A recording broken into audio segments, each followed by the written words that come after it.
The Spell Brigade. 3 days ago on September 24th, the game had a huge overhaul update to celebrate its 1 year anniversary. An early access co-op bullet hell that has gotten monthly updates, it currently goes for just over $10 on Steam, link in the description below. I currently have 60 hours on the game, having enjoyed my time on it across multiple different groups of friends. Without going too much into how the game works, you upgrade given spells to survive hordes of enemy minions and overcome a boss with up to 3 other players for a maximum party of 4. At the time of this video, there are 3 modifiers you can apply to your runs. Infinite mode to measure progression, friendly fire which I have turned off since I was playing with a friend at the time, and solo spell only to concentrate upgrades into a singular attack. At the time of this video's release, there are users who have reached rounds numbering in the early 60s on Reddit, and seeing their build and how they describe the game eating up more resources over the course of several days, I fully believe them. I went through similar technical difficulties myself, and needless to say, running a recording program in the background on top of that only accentuated the problem. That aside, shout out to the user SweetestJP, linked to his post in the description below. On YouTube, there are videos by OHRye and a user named James Julian, which I will also link below, where they have reached rounds 7 and 11 respectively. And a quick search revealed OHRye still keeps up with the game to this day. Check him out for his review of the latest overhaul update featuring a new map. Back on my end, most of my footage was recorded back on July 14th. Just after the new boss Krogwa got introduced to the game. Before I get into my playthrough of the game, I want to mention that although the Twitch category for Spell Brigade isn't too popular, it's very clear to me the devs have a lot of love and passion for the game, which I'm sure won't go unnoticed. I personally really enjoy the Arcane Swords character named Ludwig, but I'll let myself from the past voice my thoughts on the live run now, with some text notes occasionally sprinkled in.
Here are some of my augments so far.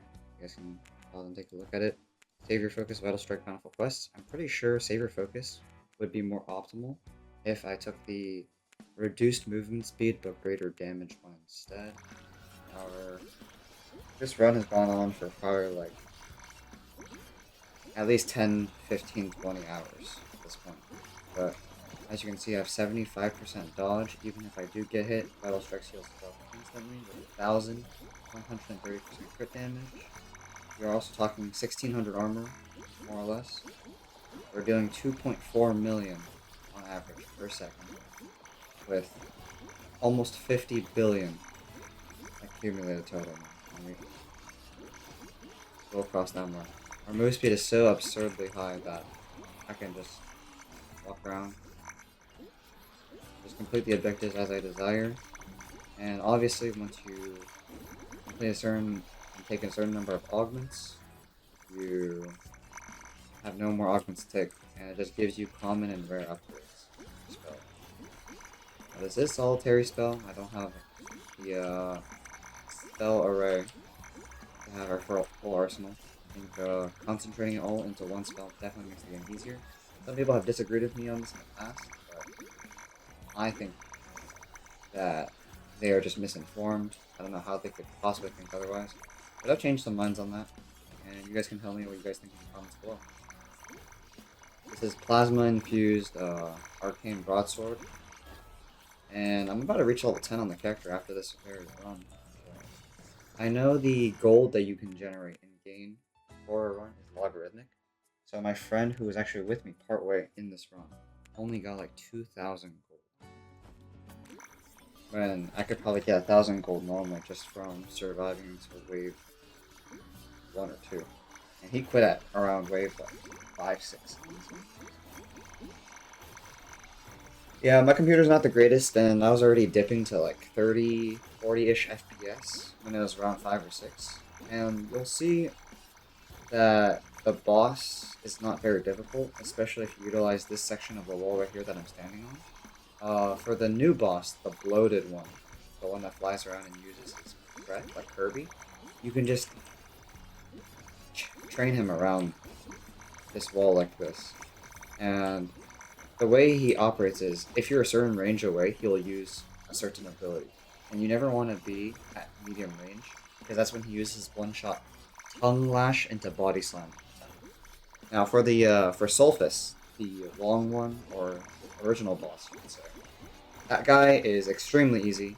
He is still susceptible to being stunned after a certain amount of damage, and honestly for that guy, if you're not getting one shot multiple times, then you're probably good. Typically, you like to take spell damage here. Spell damage, size, cooldown, they're all fine. I mean, it all culminated into what I have right now. But, I feel like alternatively, you could have taken Fire, because Fire Lightning honestly doesn't do too much. More damage is always good. Lightning to make Thunder is probably slightly suboptimal, because it's not so much about the AoE as you need pure raw damage. And you'll see that the explosive mobs are dealing 3,600 to me now, which is almost half my health. I don't think there actually is a health cap, but I mean, there's not a real point in moving around here, because even if I take that, right, some XP is going to be left on the side here. So at this point, I've more or less optimized the way to approach these level clears, and I just love to share it with you. Obviously, you can already start doing this starting around the 3rd boss, but you can essentially just walk into anything. You'll get a slight FPS decrease. Everything pretty much dies instantaneously. Even the tankier ones will eventually die to the fire.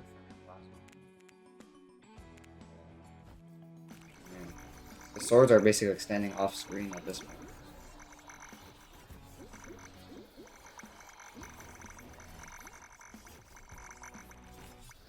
Funny is, I think you can leave him run in the middle, and the difficulty will scale back down to adjust the number of players. You can't rejoin a run, which is quite interesting. When I took a break in the middle to take a nap, and when I came back from the nap, because I paused the game, obviously, what's funny is a lot of the mobs were frozen around the edges here, indicating that when you pause for long enough, or maybe it's some background process that affects this, the mobs essentially glitch to stand in place. I don't know if this would work if you were still playing with other players, still in the lobby, but there's something interesting to it. I didn't get to, I got a clip of that, unfortunately. So just to give you an idea, with 230% move speed, I've been neglecting move speed as well as a stat. So I just walk through the enemies and kill all the traps, right? I have a minute 42 to start with this. There's 4 potions here because of how AFK I've been. Literally just run through the sludge. I'm not even focused on killing the traps, by the way, but they're gonna die instantaneously. Just like that, within 10 seconds, complete the sludge. That was even one of my slower ones. I'll take max health on this one. And then I go right back. I take some of the things. You guys, one magnet for the XP orb. Sometimes doesn't get them all. You'll see that. Even within the range or outside of it. There's like an XP cap for it. And then I just go right back to my spot and it's like easy pickings. I mean, Soulquist does have the possibility of one-shotting me. Here, I'll show you guys. When I try to touch him. I took 8,400 damage, you guys saw, but I do still have one more revive. And the only way I can possibly die is if my swords don't spawn in time. And you'll see just how fast my swords spawn. So I just give myself a little bit of time to recharge. And once they've skilled, I just walk back in. Be careful not to touch him. Grab some magnets while I'm at it. Now the lag is back. I had a brief moment of respite there. I mean, spell size by 35% never hurt anybody. Health regen at this point is meaningless. You're only looking for pure tankiness stats, so we're talking max health and armor. But you'll see how quick Soulfish is getting melted down here. And I don't even necessarily need to use the wall on him. As long as you maintain like a decently safe distance, you're essentially able to affect him with pretty much any spell I imagine at this range. He'll just succumb to death naturally. And then the thing is that once he dies, I'll be able to get my next revive back, so even if I make another mistake, I'll just be rezzed again in a solo run. Just have to be a little bit careful when you're at 0, but I know at my current stage nothing one-shots me. And the mobs scale linearly, so at round 10, the 10th loop, every mob is dealing 10 times the damage with 10 times the health and 10 times their armor. Now we're back to square one, where the mobs will turn to little minions, ants, and swarm you. But you'll see my FPS return a little bit. And that's that. I'll probably post what round I finish on, as I do have to go within 20-30 minutes to make it to my scrimmage block, but it's probably going to be somewhere around 18 or so, I imagine. Ideally, I would have liked to get to level 300 here, but I don't think I can go for that record right now.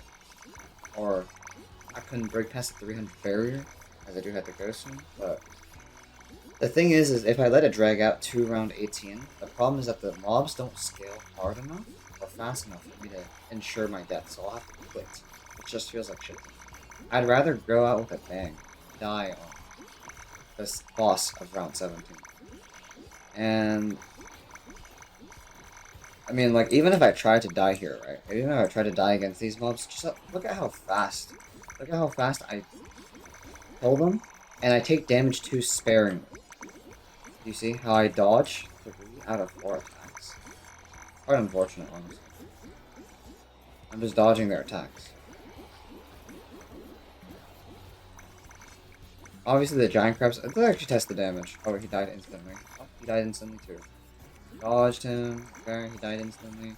So you see how difficult it is actually to get a death off. I definitely wasn't exaggerating. Another crab. I dodged him again.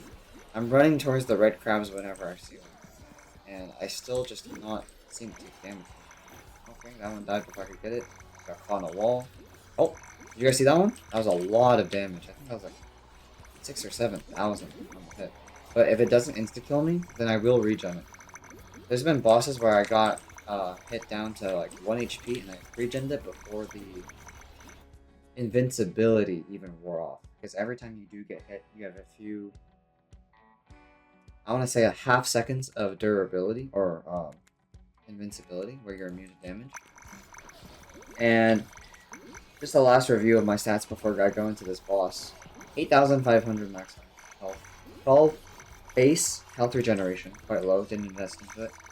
1,700 armor, 75% dodge, 230% move speed, 250% extra base damage, plus 115% base spell spies, plus 108% cast speed, 80% critical chance. That is actually the hard cap, by the way. My friend also got to 80 and we didn't receive any upgrades. I believe the absolute dodge cap also is 80% as well, but my critical damage is plus 1225%. So every crit is doing 13 times the damage, more than 13 times. I have plus 100% pickup distance, 215% XP gain, so I'm gaining 3 times the XP that you normally do, and 26 left. Here are the damage charts. We eclipsed the 60 billion mark a little bit ago, and